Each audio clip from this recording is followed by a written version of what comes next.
welcome back to the Aircoat Shop. My name's Rod. So as you can see, I'm now working on painting the inside of Elfyn here. Now I'm not going to show you painting, that's not terribly exciting, but I am still working on the Dagger board. So that's going to be this episode, so let's get to it. For the Dagger board on Elfyn, rather than one sheet of plywood or even one piece of cedar, which I could have done, although it is 11 inches wide, would need to find a nice clean piece. I've laminated up various pieces of red and eastern white cedar to create the blank, and then I cut it down on my table saw to be the exact width of 11, exact length of 35, and now I've just traced out the pattern on the end here from the full-size pattern on the plans. I'm just going to cut this out on the bandsaw.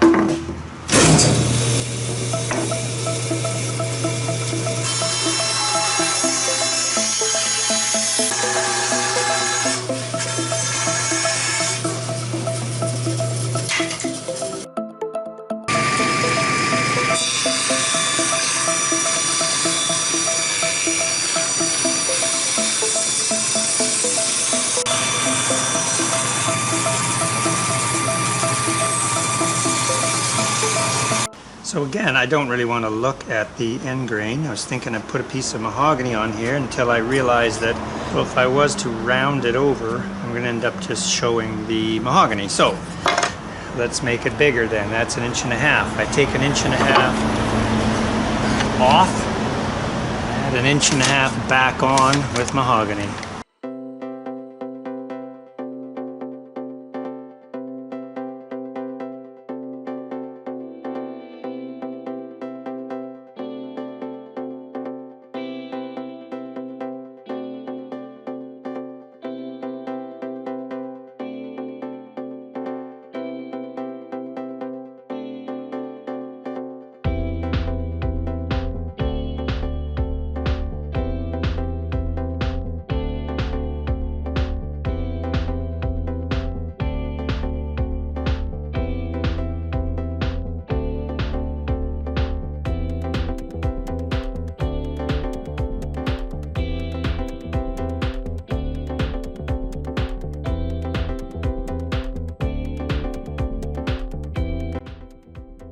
On the leading edge there's a bit of the taper, and it looks like it extends back maybe 1.25 inches on the leading edge. And on the tailing edge I think we're going about 3 inches. So I'm going to mark off on the Dagger board. Now the other consideration is, where does the taper feathered edges begin? From the handle, looks to be about 11 inches down. So taper really starts there.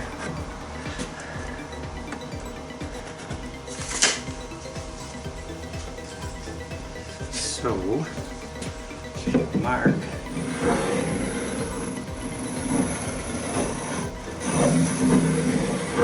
Inch there on both sides.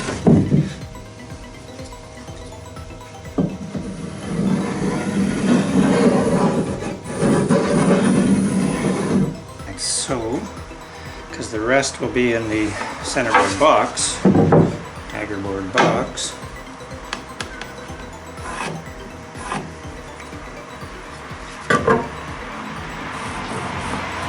In the Dagger board, the customer would like some lead poured for a little extra weight and ballast.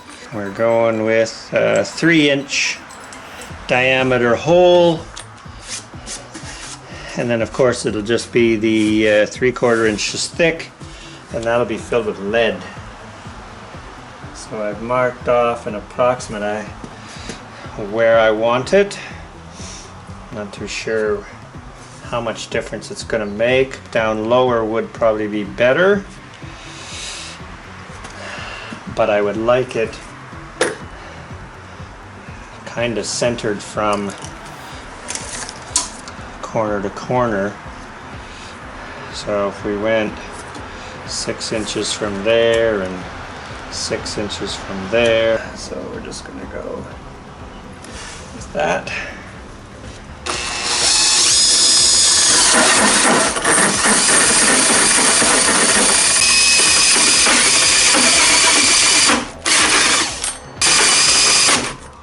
Next task on the Dagger board here is to get the lead insert into here, and I have seen others just melt the lead and pour the lead right in the hole, although I have already fiberglassed and epoxy coated both sides of this, and not having poured a lot of lead before. I mean, I have watched it, I have assisted, but I'm not sure as to whether the heat of the lead will damage the epoxy around the hole. So I'm leaning towards just drilling a hole in a piece of 2x6 here and pour the lead into it, and then I can break this apart and get the lead out and insert it into there. I'll insert it and then I'll just put a light layer of glass over top to hold it in place. I mean, I had considered, you know, putting the lead in. I mean, this is more lead than we need, but putting the lead in and then fiberglassing over top. But even then I was concerned that I was going to possibly damage the wood. I'd rather just be inserting a solid piece of lead that is shaped as needed.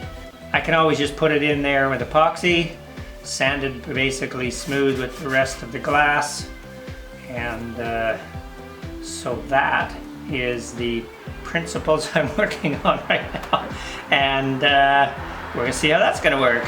Now, I've read up on a little bit on this whole process here, and I have actually made molds and made lofting weights, but I had somebody else actually melt and pour the lead. And I do recall that one of the main things in using wood as a form is moisture in the wood. So if this wood is wet, we could have a bit of an explosion, i.e. lead blasting everywhere. So I'm going to take my torch, we're going to burn this wood up and make sure that there's no moisture anywhere in the wood here. Kind of scorching it as well will kind of seal the grain.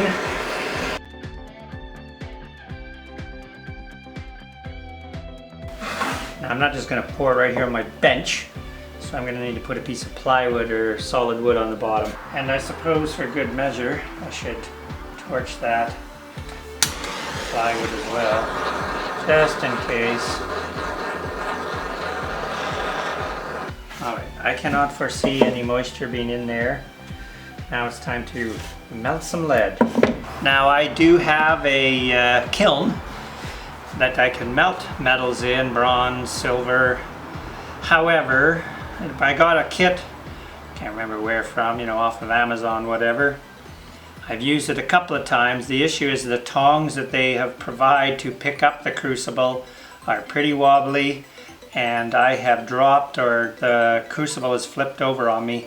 And since I'm not melting too much, just went out to our local hardware store and got myself a cast iron frying pan. Ooh, Lagostina, expensive one. So we're just gonna go and melt this, and once it's melted, this sure that's probably just a steel, will come out and float to the top, and I will pour this, and I'll be doing this all outside. All right, well, frying pan in the barbecue was never gonna melt that lead. Already starting to melt. Big question is, how am I gonna get that crucible out? These tongs absolutely suck.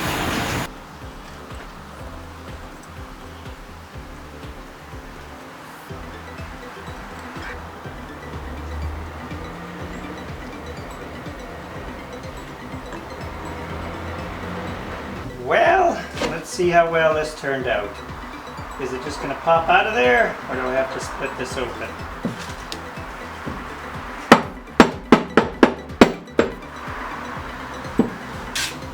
Still feels warm, that's for sure. But it has been kind of sitting out in the sun. So that turned out all right. Got a nice smooth surface on the bottom side. So we'll come out this way maybe. Oh, beauty!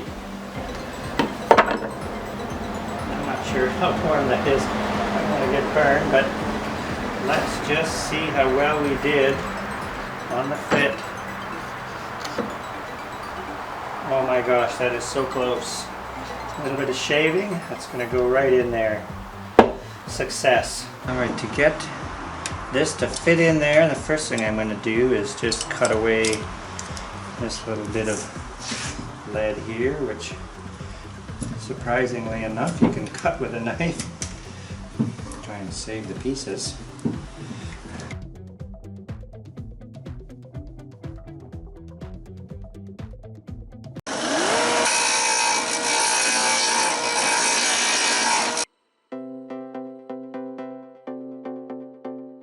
Alright, I think we're pretty close.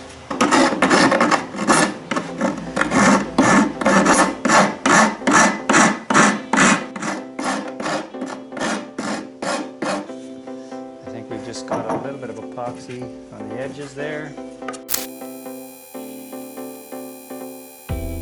The best side, I still have that little hollow in the middle. I did start off with the file here, which is going pretty slow, and then I have read that you can actually shave it with your plane. The steel in the plane is harder than the lead, and I'm certainly not using my most expensive block plane, but we're going to give this a try. This is time consuming, but I do believe it's a little safer than sanding, putting those fine particles into the air somewhere. So we'll keep it up. Now I wonder, I get this side, can I mark the other side when it's in and cut it on the bandsaw? I'm wondering, you know, how much is a bandsaw blade? But I'm pretty sure I probably can cut this in the bandsaw. Smooth on the other side, or close to smooth anyways. This is a bit of an experiment.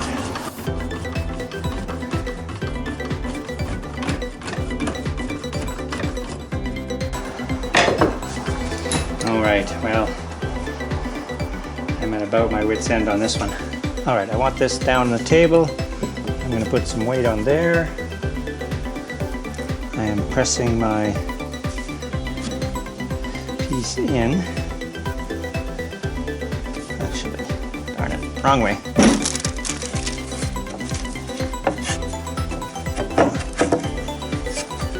Come up from the bottom so that the smooth edge is on the table.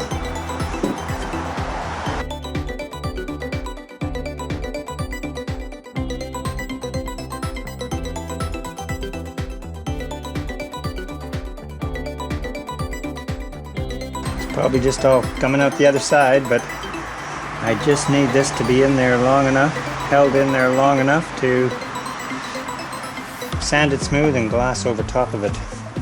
Of course, I guess some of the epoxy is going into the cedar end grain, which is good. I get a good bond that way. I don't even know if the epoxy is going to bond really to the lead.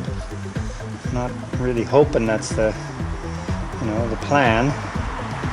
Just filling the gap in here, and so I can sand it down and glass over it. I think I'll just let this sit until this starts to gel up, and then I'll get some more into there. It's the next morning, so let's just see how this turned out. And I know what that looks like. Let's see what the bottom looks like and how much resin kind of saturated out of there. Oh, that wasn't too bad at all. I'm pretty pleased with that. I think the weight on top of it helped from, I mean, there's epoxies come out of there, but that's going to be easy to sand. It's going to be this side here now that's going to need the grinding down.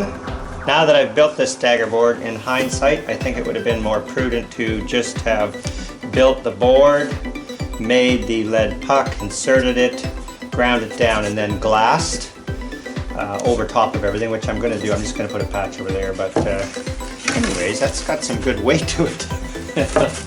So that'll be today's task, sanding it all down and glassing over. I think I've gone as far as I can with the power planer, hand planer. I've got a little bit of epoxy here, but I just don't really want to start digging in, so I'm going to hit it with my sander and 80 grit.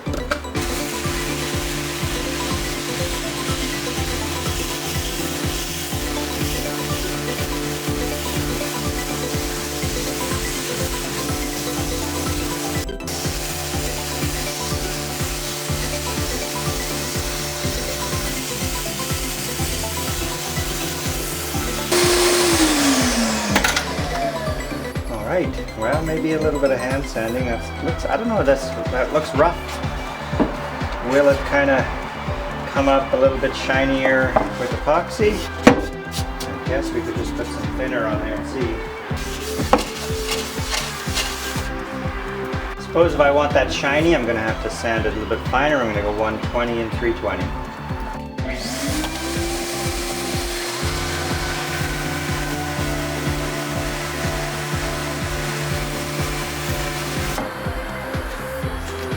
I suppose ready for glass now.